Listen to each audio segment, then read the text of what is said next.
Yes, friends, in today's lecture, we are going to talk about different forms of drama. As in the last lectures, we have seen drama since the great age of Greeks, which has taken several different forms. And even we have discussed that tragedies were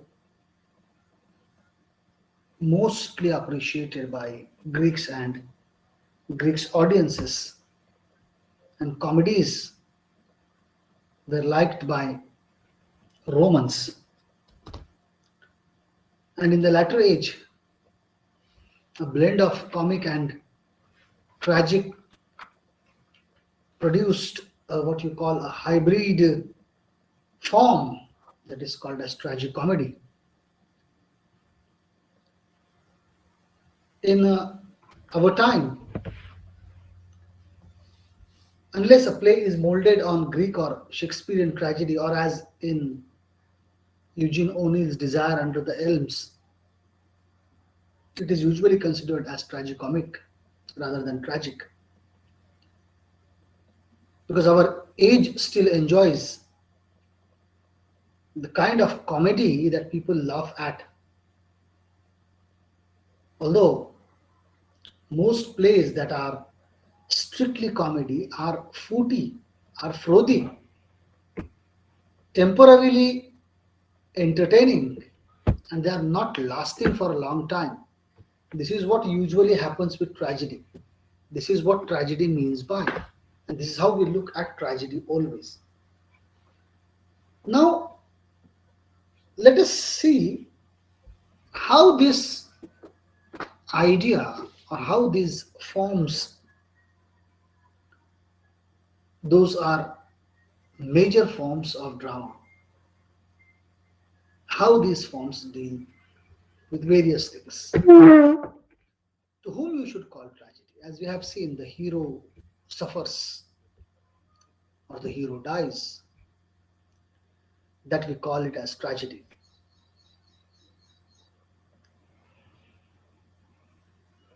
If you look at tragedy, tragedy actually a kind of performance, or that is called as in Greek goat song,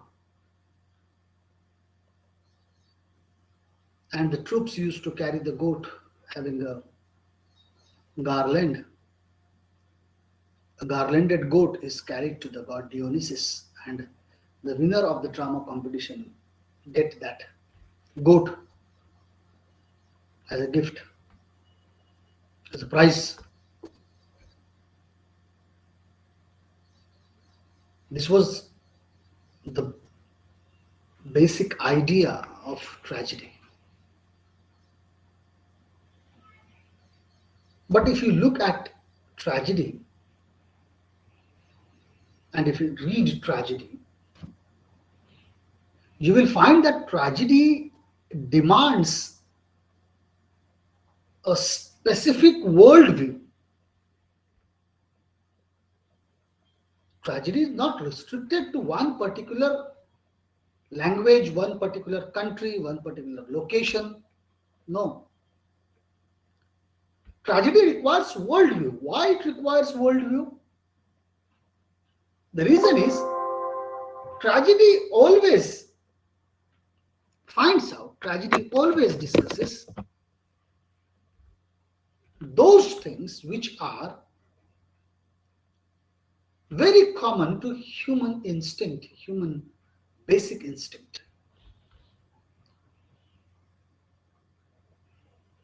There are certain conditions laid down in tragedy when Aristotle wrote his Poetics. As I said to you in our earlier discussions also, Aristotle gave certain parameters, and he noted that with the help of these parameters, you can call it as tragedy. You have to find out, you have to carry these parameters in your drama, then and then it is going to be called as tragedy. Now, what did Aristotle points out? What did Aristotle point out? Aristotle points out that, as I said to you yesterday also, when we are talking about contemporary or when we are talking about 20th century drama, I said that 20th century drama changed the whole perception of tragedy. But what Aristotle said in his Poetics, Aristotle pointed out in his Poetics that the tragic hero or the heroine, they should be noble by birth. Something like Oedipus, who is a king, or Antigone, who is the princess. Greek, because Aristotle was pointing out with the help of Greek drama that what he saw. And that's why he mentioned it very categorically that common people, they are interested in knowing about the lives of the noblemen. And then look at it, it's a very common understanding and a common feeling in our minds also that what if I ask you that if somebody uh, puts a question in front of you and says you that uh, would you like to know one day in the life of Ambani? And you said, yes, what is the life of Ambani or what is the life of Shah Rukh Khan? One day in a Shah Rukh Khan's life, a rich man. Because a common assumption in our mind that these rich people doesn't have any sort of problem, because every problem can be sorted out with the help of money. Money gives you a kind of power, and with the help of that power, you can solve all the problems in your life. Do they have any problems in their life? And that's why every common person in today's situation is interested in knowing about the life of rich people, because he also wants to be rich. And that's why there are hundreds of books available in the market where a management guru like Shiv Khera can say you can win and you can become a rich, or rich daddy, poor daddy. Because here everybody is interested in understanding the power of wealth. And that's why it is a very common, and when Sophocles wrote play, at that time it was almost, you can say, my friends, there were two classes, as I said you earlier also, rich and poor, noble and peasants, workers. There was no any third class available as you find it in 19th and 20th century. After the Industrial Revolution, the middle class emerged. But earlier there were two classes, one noble and poor. So poor persons, poor people, they are interested in knowing about noblemen's life. And if a nobleman commits a mistake, then it is going to be a milestone, or it is going to be a precedence that, okay, this was the mistake commonly committed by people. And that's why Aristotle mentioned that every tragic hero should be noble one. Now this has often been interrupted, or this has often been interpreted to mean that the tragic hero or tragic heroine should be magnanimous, more daring, having a larger spirit as compared to the average person, as compared to the common man. Because a king or a prince, his life is something different. His life is not common. He has to fight for so many things in his life. That's why for a common man, for the society, these noble persons are always magnanimous, big. They have more daring. They can dare. But on the contrary, if you look at the tragedy,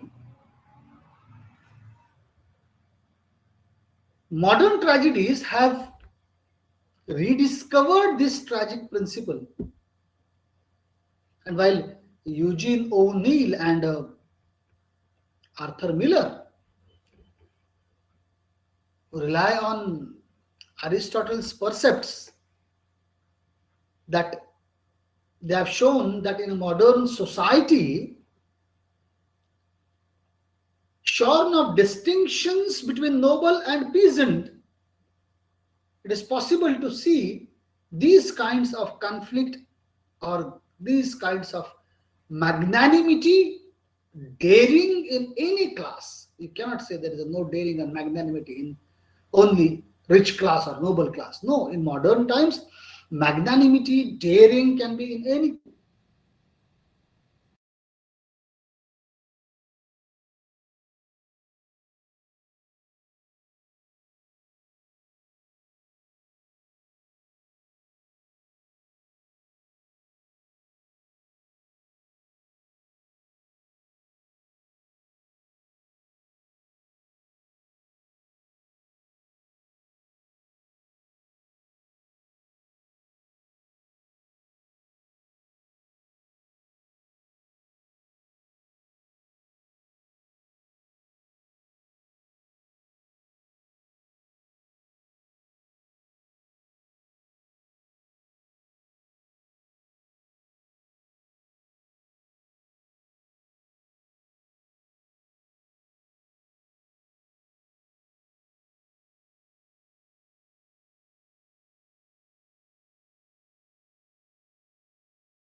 Look at the idea about how this whole concept of tragedy, where you will find out Aristotle made it very clear in his poetics that plot was the heart and soul of tragedy, and that character came the second.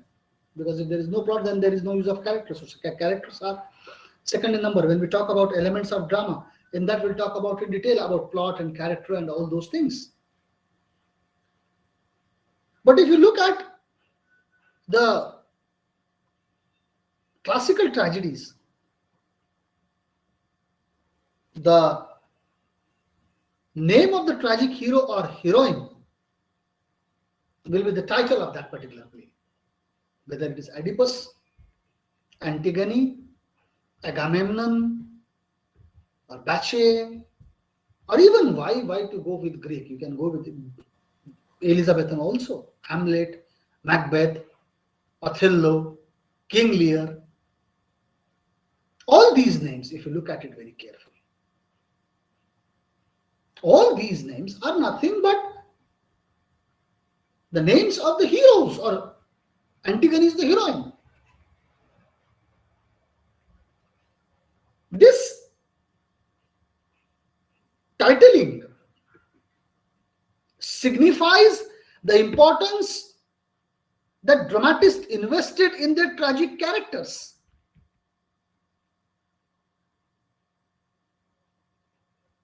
Why don't they give name of someone else? Why don't they give name of anything else instead of giving the name of the character? They are in the character, trying to show what this character used to do and how these characters used to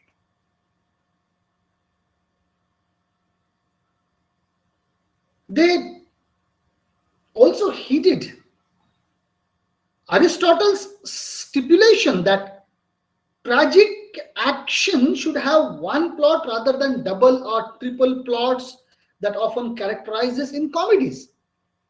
There should be one single plot. There should not be multiple plots.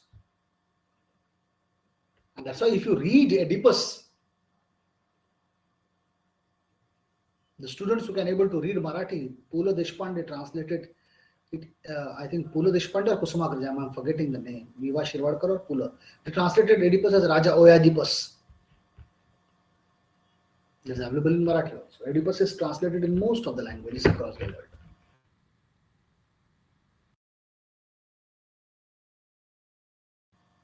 Suggestion that after the examination you can read the original text of Oedipus so that you can able to know why this play was again and again referred by most of the people, including the psychoanalysts also. Now, if you look at the characterization in Oedipus, Oedipus never moved from its original story. It doesn't have any kind of other plots simultaneously going on in the play. No. There is a chance, but still no. Look at Hamlet. Story possible, or Macbeth. But because it is a tragedy, it should lead with one single motif, that the character to which they are talking about, that character requires to be highlighted. And but some deviation into what Aristotle said, some deviation took place when Shakespeare wrote his tragedies. He tried to have some subplots into it. And that's why most of the time critics never favor Shakespeare's play and say that it is not as per the norms given by Aristotle.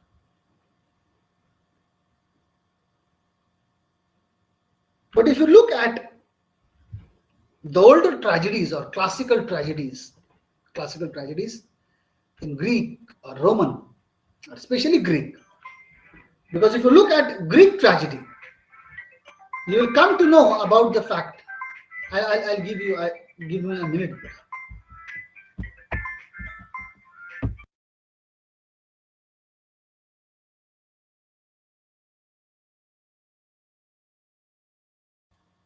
So if you look at the classical tragedies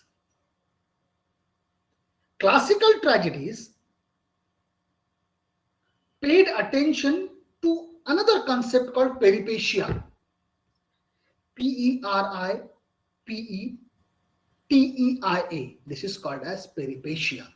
Peripeteia, which specify this in a very simple words. I'm telling you. I'm not telling you in technical terms. You can read it in literary dictionary. A tragic character is moving with his speed, but he has to get certain moments in the story where he gets reversed back to his original story, comes back and try to once again look at the things, and then the things get destructive. I'll give you a story of Oedipus itself so that you can able to understand how this goes on. Oedipus, I'll tell you a story in brief, not in detail. Oedipus is the king of a city in Greece, and he's having a very happy family, children, wife. But in his kingdom, people were dying, and it was common understanding amongst the Greek society that if somebody hurts God, then God will curse that place, and that's why people will die. Some person has committed a mistake. which God said not to do that. The people started to come to king and say that, okay, this is how it is happening. Please search it out that who committed a mistake which makes God angry. And the mistake need to be corrected, and then uh, the person need to be punished for the mistake. Oedipus orders and starts searching the thing. He sent one of the person to god Apollo to get the message, and then the person comes with a message that uh, in our town there is a man who married with his own mother, and that's why God may be angry because of that, marrying with own mother. Then the place started with searching the thing, who married. And then it comes that before Oedipus there was King Laos ruling over the kingdom.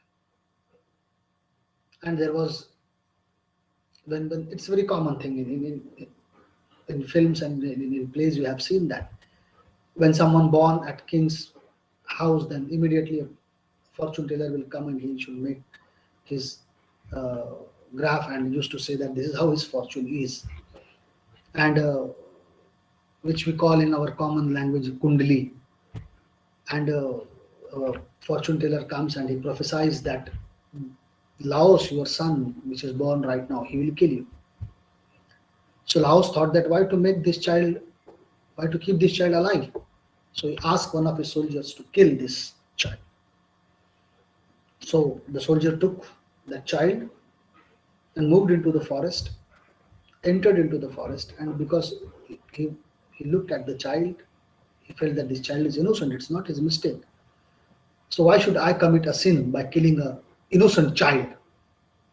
So it would be better I should keep this child in the forest. So any animal will eat the child. So I will be relieved that I have not committed any sin, and I'll go and tell the king that okay, the son is no more. So he put a chain into the legs of he put the chain into the legs of the child so that he cannot move his legs, and he kept that child under a tree and he left. Some shepherds were moving across that forest. So one of the shepherds find this kid and he picked up that kid and he took that kid to his own house. Now this kid was growing up. Because the chain is in his legs, they cannot break the chain. So his legs are getting round, and he is in our Marathi language you can call it phengda, and he is moving with a round legs. One day King Laos enters into the jungle for hunting, and this boy was walking on the road with a round leg. The soldier said, "Get away from the road, that king is coming." And he said, "No, I am the king of this jungle because I am born up, I brought up here." So the king said, "If you are king, then I am the actual king. There should not be two kings. So let us have a fight." And he had a fight with King Laos. Now this King Laos fight, king was killed by this boy, and this was a tradition in Greece that if somebody killed king, then that person would be nominated as a king. So he becomes a king after this death of King Laos. And coming back to the capital, this tradition was because he was a king, so he should marry the wife of king. So he married King Laos's wife. This was the condition. This was the story.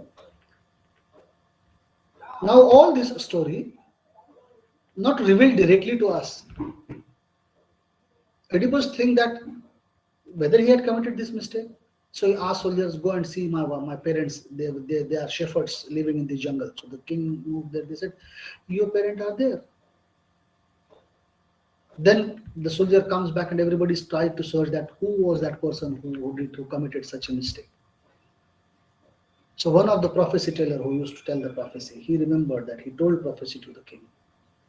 Now he said, "You killed the king." Are those your real parents?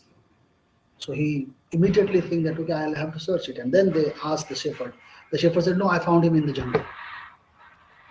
Then the soldier comes, said, I put a kid with chain into his legs. He said, yes, there was a chain for a long time in my legs. That's why my legs are round.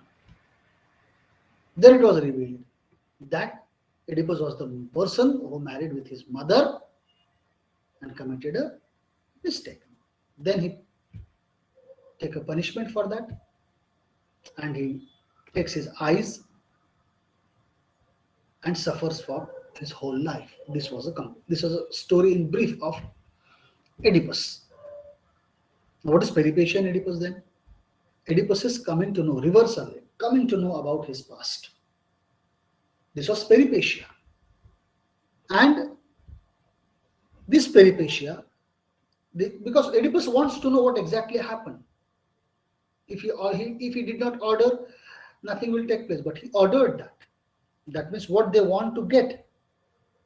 But when they get that thing, it becomes destructive for them. Now, Aristotle valued especially this thing in plot, saying that there should be peripetia in the plot. And this peripetia, the reversal, will give that person recognition of truth. This peripetia will give recognition of truth. And then this hero can able to understand that which kind of mistake he committed. So the shift from ignorance to awareness.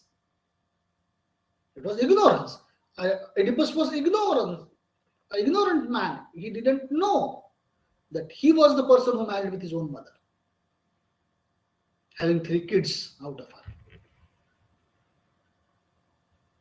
He was ignorant. But from ignorance to awareness, he comes to know that it was he who committed this kind of heinous act. And that's why Aristotle mentioned there should be peripetia in tragedy. And peripetia remains in all kinds of tragedy. That the character, the protagonist, that the hero comes to know, get aware of what exactly happened with him. The playwrights in 17th and 18th century also, in France especially, they followed this classical concept that Aristotle developed in developing the tragedy. They interpreted Aristotle's discussion of dramatic integrity as a set of rules for governing dramatic form, because 3 unities, time, place, and action. These 3 unities are the most important unities. One plot, single action that takes place in a one day. That is the 3, you can say, unities that Aristotle mentioned. And most of the 18th and 17th and 18th century dramatists, they tried to follow this notion of 3 unities in their play. But Shakespeare deviated from it, so as the tragedy is written in modern period. So you can have 2 different tones of tragedy. One is from the old classical perception, other is of modern perception. Because modern tragedy talks about a life of an ordinary man, which Miller and Neil had given. So there are 2 different tones of tragedy, we find it always. And this is how you can say that tragedy is one of the most developed, most discussed, most liked form of drama. Then looking at another form of drama, that is comedy. Now, during the Greek period itself, 2 kinds of comedies were developed: old comedy and new comedy. The old comedy, which resembles today's farce, where light drama characterized by a broad satirical comedy and an improbable kind of plot. There is no you can say probability that this will happen. There can be anything can take place in that. And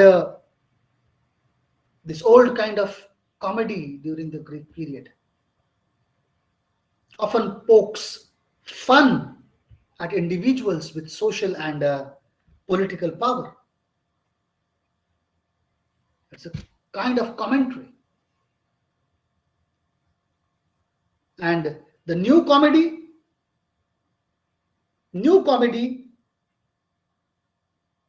which is more refined kind of writing with a perfect, proper, analyzed commentary on the condition of the society, satire on society, condition of the society. Old comedy survives with the masterful works of Aristophanes. As I said you, when I'm talking about Greek drama, there were two comedians, apart from three tragedians. So Aeschylus, Sophocles, Euripides. These are the three tragedians. Aristophanes and Menander. These are the two comedy writers. Aristophanes is very famous Lysistrata or Menander's new comedy, which was combinedly followed by the French writer called Molière in Tartuffe, one of his plays. Molière mixed kinds of comedy that were part of both the comedies and wrote a new type of comedy. Molière uses humor and he mixes humor with a serious kind of social commentary in his plays. Modern comedies, comedies of manners, such Oscar Wilde wrote a play called Importance of Being Earnest, which is called as Comedy of Manners. This comedy of manners tries to ridicule the society. And if you look at comedy, comedy is usually commenting on society, satirizing something on society, making them to understand it, and later on it was corrected. At the end it was corrected. Nobody is going to get punished. What is the difference between tragedy and comedy? If somebody asks you, tragedy, because of the mistakes committed by the protagonist, there is a kind of punishment. Comedy, although there is a mistake, but this mistake can be resolved, and there is no kind of mistakes shown there. There is a satire, there is a commentary on social behavior, and it ends with a kind of you can say reward at the end of the play.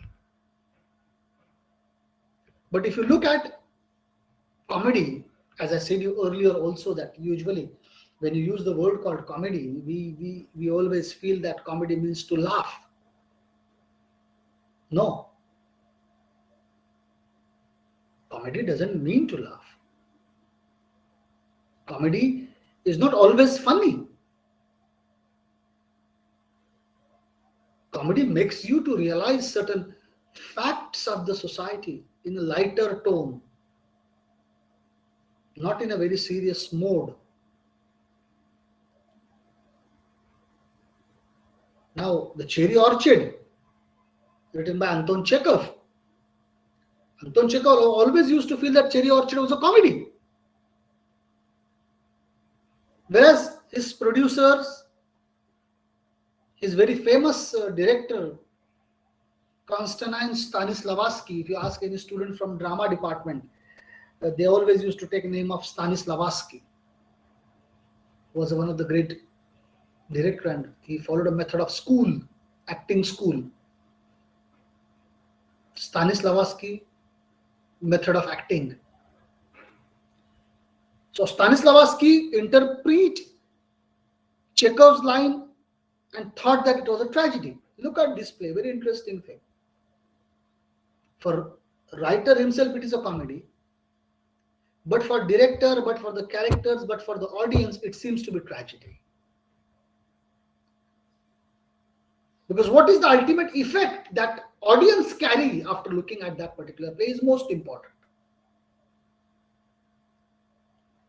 What kind of ideas that audiences carry at the end of the day, whether they are realizing that okay, this is what will happen, whether they want to rectify it, whether they want to know that okay, these are the things that can happen in our life. There's a conflict between past and present in the whole play, in the Cherry Orchard.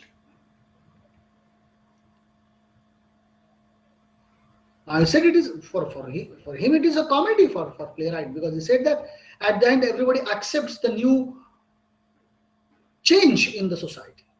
So the acceptance of new change in society is nothing but a kind of you can say happy note, and that's why uh, Chekhov feels it comedy, but Stanislavski feels it as a tragedy,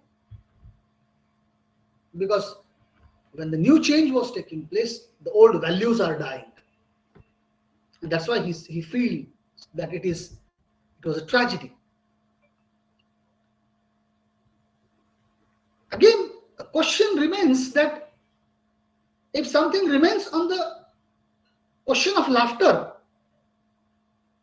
if somebody is laughing, can we treat it as a comedy? Because in Cherry Orchard there are laughs, and usually they come at the expenses of characters mixing in a social group.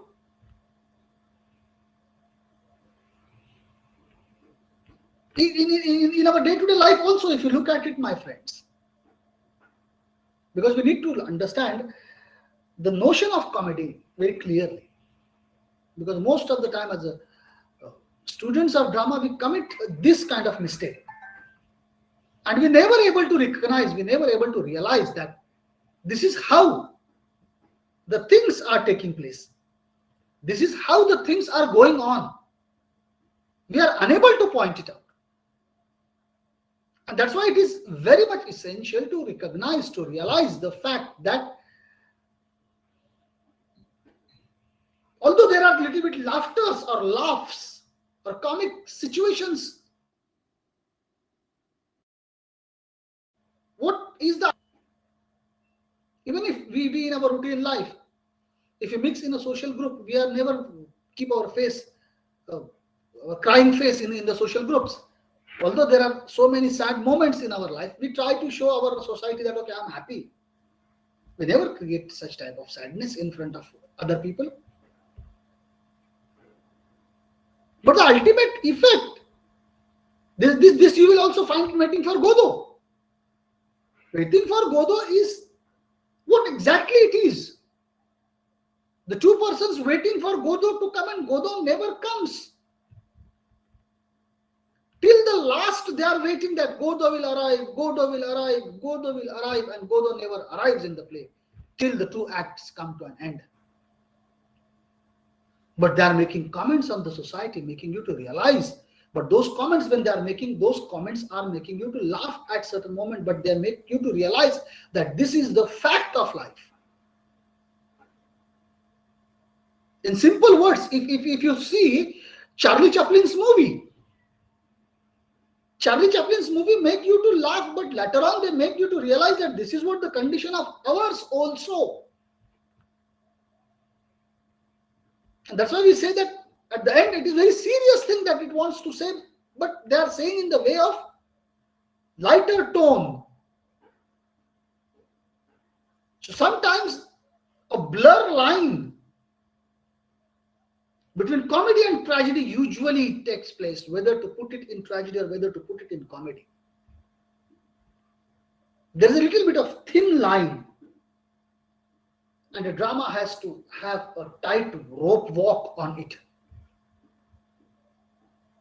Otherwise, it will be difficult for it to find out, to get the things done. And that's why comedy, I think my students from today onwards will never able to put it in the word that comedy means to laugh. No, comedy doesn't mean to laugh. In a lighter tone, comedy talks about something which is very serious, And the thing which is awarded to the hero at the end is called as comedy. And they lived happily ever after. You have seen most of you have seen Bollywood movies, Hindi movies. Everything that happens and the hero has to struggle to find heroine and he did all the things and at last they get married. That is a comedy. A simple thing to remember, a simple thing to understand. But there is a blur line between it. And that blur line I mentioned you right now. Now moving to the third form of drama, that is tragicomedy. Now, since the early 17th century, serious plays have been called tragicomedy when they do not adhere strictly to the structure of tragedy, which emphasizes the nobility of the hero or the heroine, or the wrong action of the hero or the heroine, and resolution that includes death, exile, or any kind of similar kind of end. Many serious plays, because when you are watching a play, you feel that now it's a tragedy. It is to be called as a tragedy.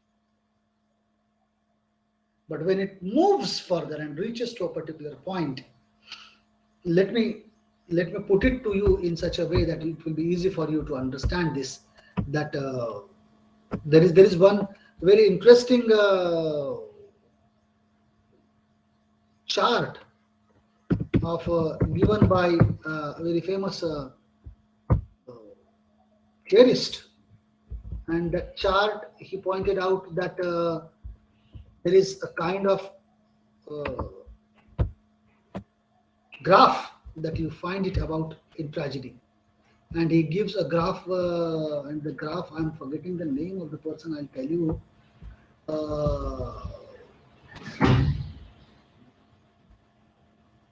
It is I'll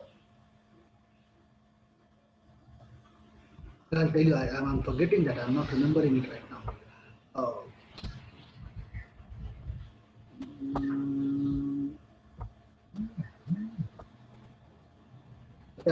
As soon as I remember, I'll tell you that name. That every tragedy or every play begins with a kind of introduction or beginning. Then there's a rising action. Then there's a climax. Then there's a falling action. And then there's a resolution. These are the things that usually happens in every drama. Climax doesn't mean end. Please remember, please make it correct. Most of the time we used to say climax खूप चांगला होता. No, climax doesn't mean end. Climax means the turning point of that story. Climax means turning point of the story. Climax doesn't mean it is end. So when it reaches to the climax and you start to feel that, okay, this is going to be a tragedy, all of a sudden there is some solution given by other character and the story comes to an end in happy mode. If you look at Shakespeare's Merchant of Venice, it is a kind of tragicomedy. You feel that yes, now this particular character is going to get a kind of punishment, but later on his friend helped and the punishment was resolved and he gets benefit out of it. So the fate of hero, heroine, they are not adhere strictly to the ideas of tragedy. Very commonly, tragicomedy is try to give a kind of comfort to the audience when they are passing through certain, when they are looking that the character is passing through certain crisis. In 21st century, Sam Shepard's Buried Child or Lauren Hansberry, The Rising in the Sun, these plays can be called as tragicomedy. And in the modern temperament, which has especially relied on mixture of comic and tragic element in most of the serious plays. Eugene O'Neill, Tennessee Williams, Harold Pinter, Callan Churchill, Yasmina Reza, Sarah Ruhel, Tracy Letts, they are all these playwrights of 21st century. They are masters of tragicomedy. In contemporary drama, tragicomedy takes several forms. One is the play whose seriousness is relieved by comic moments. Another is a play whose comic structure absorbs the tragic moment, and it tries to express the affirmation. There is yet another dark comedy whose humor, the humor of this dark comedy leaves us wondering that how can we laugh at something that is ultimately frightening to us? How can we laugh at that particular thing? Now, in this case, there are some absurd comedies. A play by Samuel Beckett, Waiting for Godot, or Harold Pinter's The Waiter, The Dumb Waiter, or plays written by Eugene Ionesco. All these absurd playwrights who used to insist that there is no meaning in this life. What are you doing? You are doing the same thing repeatedly. There is nothing new. Plays written by Samuel Beckett, plays written by Harold Pinter, all the absurd dramatists. Look at our own life. What is new in our life? Every day of our life is the same. To wake up at a particular time, to follow the rules and regulations after waking up into our daily routine life, then at particular time we do the particular work. Daily we are doing that kind of particular work. Everything is in same momentum. There is no change into it. And the thing we are doing it repeatedly again and again and again and again. The repetition never comes to an end. Absurdists, they are pointing out this repetition is meaningless. So life is actually meaningless life. Meaninglessness is the motif of the life most of the time. So you find it out that how drama tries to enter into making us to understand how we are living, how we are following, and how we are moving ahead in our routine life. And that's why these three forms of drama, tragedy, comedy, and tragicomedy, these three forms of drama always helps us to know what is at our stake. And that's why we need to have these different forms of drama with us. Okay, so we'll continue tomorrow with elements of drama so that we can able to complete our first unit in this week, and we can move for the next unit in the second on Monday.